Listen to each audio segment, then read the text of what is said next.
Kahit hating gabi, bumper to bumper ang traffic sa bahagi ng EDSA Taft Avenue. Nakasara kasi sa mga motorista ang buong third lane ng kalsada dahil sa isinasagawang asphalt overlay.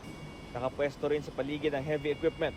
Ito ang huling bahagi ng nakaschedule na EDSA rehabilitation mula January 6 hanggang 12.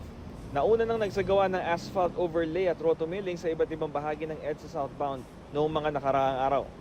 Nang matapos ang holiday break mula alas 10 ng gabi hanggang alas 4 kinabukasan, ang EDSA rehabilitation para hindi gaano makaapekto sa daloy ng trapiko kapag rush hour. Pero abala pa rin ang hatid nito sa Magdamag. Ang taxi driver na si Jason Malasaga, hindi mo na bumiyahe ng 1 oras kaysa suungin ang traffic sa EDSA Taft.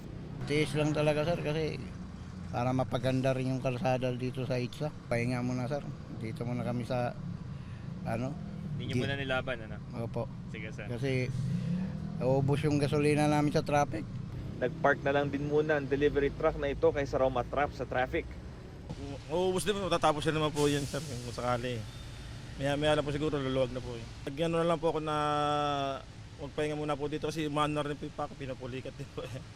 Aligaga naman ang rider na si Kevin Madrona dahil late na siya sa trabaho.